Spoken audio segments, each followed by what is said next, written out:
Right, so now we will discuss about the microvascular complications of the diabetes mellitus. Right, first of all we start from the neuron.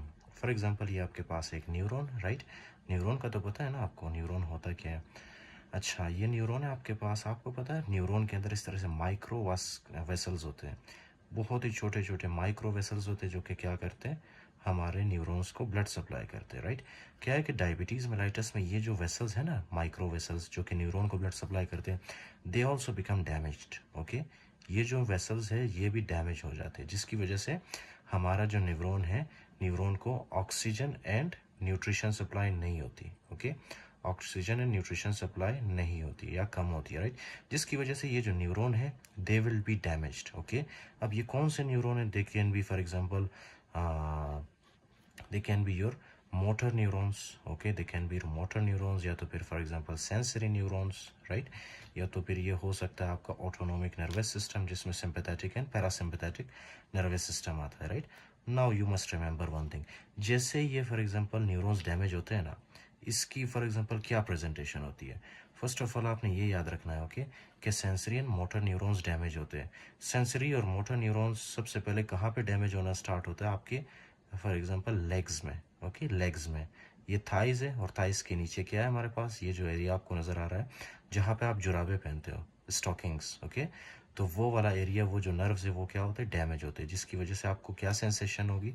आपको जो है for example या तो फिर tingling sensation होगी, right? Tingling sensation, या तो फिर पिन्स, ओके, या तो फिर नीडल्स, जैसे कि कोई सुई चुभ रहा हो, राइट? इस तरह से आपको सेंसेशन होगी कहाँ पे? स्टॉकिंग एरिया में, जहाँ पे आप जुराबे पहनते हो। अगर इसको आपने ट्रीट नहीं किया तो फर्दर ये क्या करेगा? फर्दर ये जो है असेंडिंग इस तरह से ऊपर की तरफ जाएगा, राइट? यहाँ पे नहीं जाएगा, मतलब ये आपके हाथों को इन्वॉल्व करेगा, जहाँ पे आप ग्लव्स पहनते हो। ओके, जहाँ पे आप क्या करते हो? ग्लव्स पहनते हो, राइट?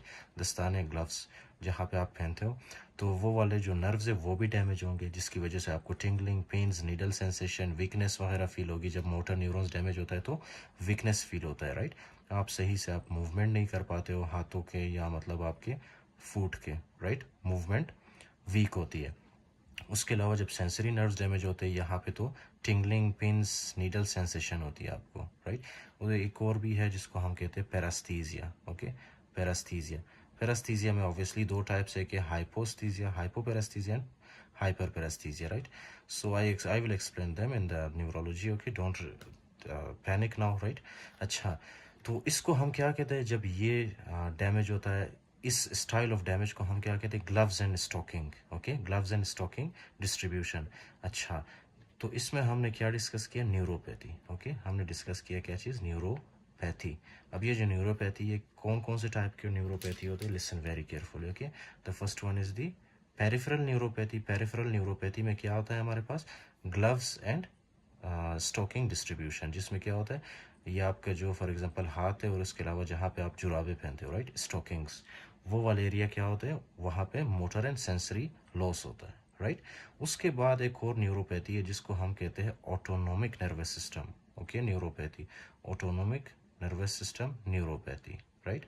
अब ऑटोनोमिक नर्वस सिस्टम न्यूरोपैथी में क्या होता है? Listen very carefully. आपके पास ये जो है ना, आपको जो नज़र आ रहा है, this is your stomach, right? Stomach के अंदर नॉर्मली क्या होता है? फूड होता है। ओके, और स्टमक में नॉर्मली क्या होता है? फॉर एग्जांपल 1 मिनट के अंदर 3 कॉन्ट्रैक्शन होता है ना, 1 मिनट के अंदर क्या होता है? 3 कॉन्ट्रैक्शन। लेकिन जब आपका फॉर एग्जांपल कुछ नर्व्स होते हैं इस तरह से, ऑटोनोमिक नर्वस सिस्टम, वो क्या करते हैं? ऑटोनोमिक नर्वस सिस्टम या कुछ नर्व्स होते हैं जो कि आपके जीआईटी को सप्लाई करते हैं, और जीआईटी को सप्लाई करने के बाद ये नर्व्स जीआईटी में क्या कॉज करवाते हैं? Contraction, right? तो क्या है कि जब ये नर्व्स डैमेज होते हैं ना, ये फॉर एग्जांपल क्या है आपके पास? This is a nerve. जब ये नर्व डैमेज होता है ना, तो आपका जो जीआईटी है उसकी मोटिलिटी कम होती है, राइट? उसकी मोटिलिटी जब कम होती है, उस कंडीशन को हम क्या कहते हैं? गैस्ट्रोपैरेसिस। Okay, gastroparesis. गैस्ट्रोपैरेसिस का मतलब पता है आपको क्या है? This is the delayed, okay, this is the delayed stomach emptying. Okay, delayed stomach emptying, right? इसका मतलब ये है ना कि अगर नॉर्मली स्टमक के अंदर जब फूड होता है तो नॉर्मली स्टमक क्या करता है? 3 टाइम्स कॉन्ट्रैक्ट करता है, राइट? लेकिन जब नर्व डैमेज होता है ना, जो वो नर्व जब डैमेज होते हैं जो कि जीआईटी को सप्लाई करते हैं, जब वो डैमेज होते हैं तो ये जो आपका स्टमक है ये क्या करता है, ये हो सकता है कि फॉर एग्जांपल 10 मिनट के अंदर 3 कॉन्ट्रैक्शन करे, 20 मिनट के अंदर 3 कॉन्ट्रैक्शन करे, राइट, जिसकी वजह से क्या होगा, ये फूड आपके स्टमक के अंदर रह जाएगा फॉर लॉन्गर टाइम पीरियड। उस कंडीशन को हम क्या कहते हैं, गैस्ट्रोपैरेसिस, राइट। जब फूड आपके स्टमक के अंदर फॉर लॉन्गर टाइम पीरियड रह जाए, राइट, उस that is called as gastroparesis. क्यों होता है, क्योंकि जो नर्व्स हमारे स्टमक को सप्लाई कर रहे होते हैं वो नर्व्स डैमेज होते हैं, राइट। किसकी वजह से, हाइपरग्लाइसीमिया की वजह से, जब ग्लूकोज ज़्यादा होता है बॉडी के अंदर, ओके। उसके अलावा क्या है कि एक और कंडीशन है जिसको हम कहते हैं orthostatic hypertension, orthostatic hypotension, okay. Orthostatic hypotension में क्या होता है, listen very careful, orthostatic, okay, hypotension, right. इसमें होता क्या है, इसमें जो है ब्लड प्रेशर कम होता है। कैसे होता है, listen very carefully, okay. Sometimes क्या है कि हम जिस तरह से for example when we are in lying down position, जब हम सो रहे होते हैं, राइट, सोने के बाद आपको पता है हम एकदम से उठते हैं, एकदम से उठते हैं, राइट। एकदम से उठने की वजह से फॉर एग्जांपल यहाँ पे जब हम सो रहे होते हैं तो जो ब्लड होता है ना, वो ब्लड हमारे बॉडी के अंदर इक्वली डिस्ट्रीब्यूट होता है, राइट। वो कुछ ब्लड फॉर एग्जांपल हमारे लेग्स में होते हैं, कुछ ब्लड हमारे थोरेक्स रीजन में, हमारे हैंड्स में, हमारे ब्रेन में, राइट। इस तरह से ब्लड इक्वली डिस्ट्रीब्यूट होता है। लेकिन जब आप उठते हो ना, तो ग्रेविटी की वजह से ये जो ब्लड है ना, ये आपके लोअर पार्ट ऑफ बॉडी में शिफ्ट होना स्टार्ट होता है, राइट। ये ब्लड आपके लोअर पार्ट ऑफ बॉडी में शिफ्ट होता है, राइट। तो उसकी वजह से क्या है कि आपके ब्रेन को ब्लड सप्लाई कम होती है। ब्रेन को ब्लड सप्लाई कम होने की वजह से क्या होगा, ब्रेन को ब्लड सप्लाई कम होने की वजह से यहाँ पे होता है आपका orthostatic hypotension, right, orthostatic hypotension, okay. जिसकी वजह से आपको फॉर एग्जांपल डिजीनेस फील होता है, या तो फिर ब्लैकआउट्स। आपको पता है ना, कभी कभी कुछ लोग होते हैं वो जब उठते हैं तो उनकी आंखों के सामने जो अंधेरा छा जाता है for few seconds, that is called is your orthostatic hypotension, okay. अब नॉर्मली हमारे बॉडी के अंदर ऑर्थोस्टेटिक हाइपोटेंशन क्यों नहीं होता, उसके पीछे क्या रीज़न है कि जब आप उठते हो ना, तो क्या है कि सारा जो ब्लड है वो आपके लोअर पार्ट ऑफ बॉडी में शिफ्ट होता है, राइट। लेकिन विद इन मिली सेकेंड्स आपके बॉडी के अंदर जो लोअर लिम्ब में जो फॉर एग्जांपल वेसल्स होते हैं ना, वेन्स स्पेशली, वो वेन्स क्या करते हैं, वो वेन्स इस तरह से कॉन्ट्रैक्ट करते हैं, राइट। जब वेन्स कॉन्ट्रैक्ट करते हैं तो सारा जितना भी ब्लड आपके लोअर पार्ट ऑफ बॉडी में होता है ना, वेन्स के कॉन्ट्रैक्शन की वजह से वो ब्लड ऊपर की तरफ जाता है, राइट, ऊपर की तरफ जाता है। This is what happens normally. तो जब ब्लड ऊपर की तरफ जाएगा तो हमारे ब्रेन को भी ब्लड सप्लाई नॉर्मली होगी, राइट। इसी वजह से हम लोगों में, या मतलब आम लोगों में या नॉर्मल लोगों में क्या होता है, ऑर्थोस्टेटिक हाइपोटेंशन नहीं होता, okay, right. So this is the mechanism behind the orthostatic hypotension. उसके बाद एक और कंडीशन है which is very very important, right. अच्छा, ये जो आपके फॉर एग्जांपल वेंस को सप्लाई कर रहा होता है, राइट, वो भी आपके नर्व सप्लाई कर रहे होते हैं आपके वेंस को, ओके। तो जब वो वेंस डैमेज होते हैं तो ऑब्वियसली आपका जो फॉर एग्जांपल वेंस है वो टाइमली कॉन्ट्रैक्ट नहीं कर पाते, ओके। जिसकी वजह से जितना भी ब्लड है वो आपके लोअर पार्ट ऑफ बॉडी में फॉर लॉन्गर टाइम पीरियड रहेगा, जिसकी वजह से आपको ब्लैकआउट्स होंगे, डिजीनेस होगा, right, for shorter, for temporary. अच्छा, तो ये हो गया आपके पास orthostatic hypotension. The next thing is for example क्या होता है, न्यूरोपैथी। ये जो हमने ऊपर डिस्कस किया था that was about the nephropathy, जिसमें क्या होता था, नेफ्रॉन डैमेज होता, सॉरी, न्यूरॉन डैमेज होता था, राइट, न्यूरोपैथी। अब हम डिस्कस करेंगे नेफ्रोपैथी, राइट। नेफ्रोपैथी होता कैसे, before that let me explain one more thing for you, okay. Retinopathy, retinopathy कैसे होता है, एक और कंडीशन है which is very very important, okay. Retinopathy, जिसकी वजह से क्या होगा, ब्लाइंडनेस होगा डायबिटीज़ वाले पेशेंट में। Now you must remember one thing, जब हाइपरग्लाइसीमिया होता है ना, जब ब्लड ग्लूकोज ज़्यादा होता है, उससे क्या है कि वो जो ग्लूकोज है that will start, can you see this picture, this is your eyes, okay. ये क्या है, एक मैंने फॉर एग्जांपल आई बनाया है यहाँ पे, ओके। और ये जो आपको स्ट्रक्चर नज़र आ रहा है यहाँ पे, this is the lens, okay. ये क्या है, ये लेंस है, राइट। लेंस के अंदर ये जो आपको फॉर एग्जांपल ग्रीन कलर में नज़र आ रहा है, ये क्या है, कोलेजन होते हैं लेंस के अंदर, ओके। तो नॉर्मली क्या होता है, नॉर्मली जो है फॉर एग्जांपल ग्लूकोज इसके अंदर आता है, राइट, और ग्लूकोज यहाँ से बाहर भी चला जाता है, ओके। लेकिन डायबिटीज़ वाले पेशेंट में ग्लूकोज इतना ज़्यादा होता है ना ब्लड के अंदर कि वो ग्लूकोज यहाँ पे आके एक्यूमुलेट होना स्टार्ट कर देता है इस लेंस के अंदर, राइट। और वो ग्लूकोज बाद में क्या होता है, किस चीज़ में कन्वर्ट होता है, सॉर्बिटोल में, ओके। वो ग्लूकोज बाद में कन्वर्ट होता है सॉर्बिटोल में। अब ये जो सॉर्बिटोल है, आपको पता है ये क्या करता है, this sorbitol will pull, okay, ये अपनी तरफ अट्रैक्ट करता है, किस चीज़ को अट्रैक्ट करता है, वाटर को, राइट। तो जब ये सॉर्बिटोल अपनी तरफ वाटर को अट्रैक्ट करेगा तो ये आपका लेंस है ना, इसके अंदर एक तो सॉर्बिटोल की एक्यूमुलेशन होगी, दूसरा H2O वाटर की, राइट। और सॉर्बिटोल और वाटर क्या करेगा, ये जो नॉर्मल कोलेजन होता है ना लेंस के अंदर, इस कोलेजन को क्या करेगा, डिस्ट्रॉय करेगा या डैमेज करेगा, राइट। तो जैसे ही फॉर एग्जांपल ये कोलेजन लेंस का डिस्ट्रॉय होता है या डैमेज होता है, उसकी वजह से आपको क्या डेवलप होता है, डेवलप होता है रेटिनोपैथी। इसको हम क्या कहते हैं, रेटिनोपैथी, राइट। इसी तरह से जो नर्व सप्लाई, जो फॉर एग्जांपल ब्लड वेसल्स हमारे आंखों को सप्लाई कर रहे होते हैं, राइट, या जो नर्व्स हमारे आंखों को सप्लाई कर रहे होते हैं, for example abducent nerve, oculomotor nerve, trochlear nerve, right, वो नर्व्स भी डैमेज होते हैं। जब वो नर्व्स डैमेज होंगे तो आप अपने आप को, फॉर एग्जांपल आप अपने आंखों को मूव नहीं कर पाते, right. For example there is a nerve, sixth cranial nerve, right, which is called as the abducent nerve. जब ये नर्व डैमेज होता है ना, तो आप लेटरली अपने आंखों को मूव नहीं कर पाते, right. Okay, I will teach you this in the neuroanatomy, especially all the nerves. Okay, so it is just an for the general knowledge कि आपके सिक्स क्रेनियल नर्व को डैमेज कर सकता है, फोर्थ क्रेनियल नर्व को, third cranial nerve को, उसके अलावा जो है आपके पास जो एट्थ क्रेनियल नर्व है, राइट, उसको भी ये डैमेज कर सकता है, which is called as the vestibulocochlear nerve, right, उसको भी ये डैमेज कर सकता है। उसके बाद ये जो ऊपर हमने जितना भी डिस्कस किया, that is all about the neuropathy, जिसमें न्यूरॉन्स डैमेज होते हैं। Now we will discuss about the nephropathy के नेफ्रोपैथी क्या है। ओके, फॉर एग्जांपल ये जो मैंने आपके लिए ड्रॉ किया है, this is the nephron, right. So this is the nephron, right. अच्छा, डायबिटीज़ वाले पेशेंट में मैंने आपको बताया था कि उनके ब्लड के अंदर क्या होता है, उनके ब्लड के अंदर होता है हाइपरग्लाइसीमिया। हाइपरग्लाइसीमिया का मतलब है जब ग्लूकोज की कंसंट्रेशन बहुत ज़्यादा हो हमारे ब्लड के अंदर, right. For example more than 500 और मोर देन 600, राइट, मिलीग्राम पर डेसीलीटर। इस तरह से ग्लूकोज बहुत ज़्यादा होता है बॉडी के अंदर, राइट। अब नॉर्मल ग्लूकोज आपको पता है कितना है, नॉर्मल ग्लूकोज जो है ना वो इन बिटवीन 60 to 100 मिलीग्राम पर डेसीलीटर है। ओके, आप खुद अंदाज़ा लगाए कि 500 या 600 ग्लूकोज कितना ज़्यादा होगा। ओके, ये बहुत ज़्यादा ग्लूकोज होता है। अच्छा, now you must remember one thing कि ये जो ग्लूकोज है ये क्या करता है, ये ग्लूकोज नॉर्मली क्या होता है, ये किडनी में आता है और किडनी से ये क्या होता है, फिल्टर होके नेफ्रॉन के अंदर आ जाता है, राइट। फिल्टर होके नेफ्रॉन के अंदर ये ग्लूकोज आ जाता है। ओके, अब यहाँ पे जो है हमारे नेफ्रॉन की कैपेबिलिटी होती है, इसकी कैपेसिटी होती है, राइट। नेफ्रॉन के अंदर स्पेशली प्रॉक्सिमल कॉन्वोल्यूटेड ट्यूब्यूल में उनकी एक एबिलिटी होती है कि वो ग्लूकोज को क्या करते हैं, इस तरह से रीएब्जॉर्ब करते हैं, ग्लूकोज को यहाँ से करते हैं वो रीएब्जॉर्ब। ओके, फिर यही ग्लूकोज वापस हमारे सर्कुलेशन के अंदर जाता है नॉर्मली। ओके, नॉर्मल लोगों में, जैसे कि हम लोगों में, हम नॉर्मल है ना।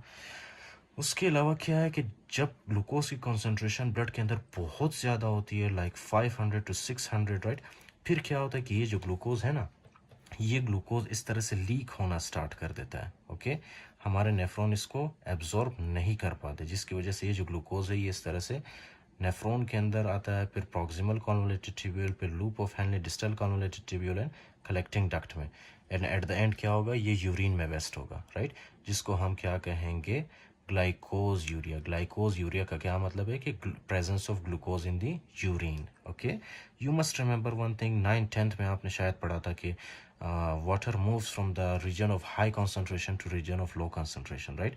तो क्या है कि यहाँ पे ग्लूकोज इतना ज़्यादा होता है ना, जिसकी वजह से क्या होगा, ये जो ग्लूकोज है ये किस चीज़ को अपनी तरफ खींचेगा, वाटर को। ओके, ये अपनी तरफ खींचेगा वाटर को। और जैसे ही ग्लूकोज फॉर एग्जांपल यहाँ से नेफ्रॉन से बाहर चला जाता है, नेफ्रॉन को कौन फॉलो, ग्लूकोज को कौन फॉलो करता है, वाटर फॉलो करता है। तो ग्लूकोज के साथ वाटर भी इस तरह से हमारे यूरिन के अंदर आएगा। Okay, right, this is called as the polyuria. इस कंडीशन को हम क्या कहेंगे, पॉलीयूरिया, राइट। ओके, अच्छा, एक तो ये हो गया हमारे पास ग्लूकोज यूरिया, फिर दूसरा है polyuria. Now the next thing that you have to remember. Okay, अब जैसे ही पानी हमारे बॉडी से चला जाता है उसकी वजह से क्या होगा, हमें क्या सिम्टम आएगा, डिहाइड्रेशन। ओके, आपकी बॉडी के अंदर क्या होता है, वाटर लॉस की वजह से डिहाइड्रेशन, राइट। अब जब डिहाइड्रेशन होगा तो आप क्या करोगे, आप ज़्यादा पानी पियोगे, राइट। ओके, लेकिन before that let me explain one thing for you. जब ग्लूकोज आपके ब्लड के अंदर बहुत ज़्यादा होता है ना, तो ग्लूकोज क्या करता है, ग्लूकोज जो है ना ये ऑस्मोलैरिटी को बढ़ाता है। ओके, आपके ब्लड वेसल्स के अंदर यह क्या क्या करता है, हाइपर ऑस्मोलर कंडीशन डेवलप करता है। हाइपरोस्मोलर कंडीशन का क्या मतलब है, let me explain for you. For example आपके पास है ये 1 glass of water, this is 1 glass of water, okay. इस ग्लास के अंदर क्या है, एक तो वाटर है इसके अंदर, फॉर एग्जांपल यहाँ तक इसके अंदर वाटर है, राइट, 1 ग्लास ऑफ वाटर। इस ग्लास ऑफ वाटर में जब आप चीनी डालते हो ना, चीनी के अंदर क्या होता है, ग्लूकोज, राइट। आप 2 स्पून चीनी डालते हो, 2 स्पून चीनी क्या होता है, इस तरह से ग्लास के नीचे बैठ जाता है, राइट, ओके। अब इस ग्लास के अंदर क्या है हमारे पास, एक तो ग्लूकोज है और दूसरा, एक तो वाटर है और दूसरा है ग्लूकोज। अब इस ग्लूकोज को हम क्या कहते हैं, ग्लूकोज को हम कहते हैं सोल्यूट, राइट। सोल्यूट क्या कर रहा है, सोल्यूट जो है ये जो आपके पास ग्लास ऑफ वाटर है ना, इसके अंदर क्या कर रहा है, इसके अंदर ऑस्मोलैरिटी क्रिएट कर रहा है, ऑस्मोलैरिटी, राइट, ऑस्मोलैरिटी। किस वजह से ऑस्मोलैरिटी क्रिएट होता है, ग्लूकोज की वजह से, फाइन। इसी तरह से आपके ब्लड है ना, ब्लड के अंदर क्या होता है, आपके ब्लड वेसल्स के अंदर एक तो ब्लड होता है और दूसरा, जब ब्लड वेसल्स के अंदर या ब्लड के अंदर ग्लूकोज की कॉन्सेंट्रेशन ज़्यादा होती है तो वो ग्लूकोज क्या करता है, हाइपर ऑस्मोलर कंडीशन क्रिएट करता है। अब ये जो हाइपर ऑस्मोलर कंडीशन है ना, ये आपको पता है क्या करता है, आपके बॉडी के अंदर ब्रेन होता है, राइट, ब्रेन के अंदर क्या होता है, हाइपोथैलेमस, इस तरह से, ओके।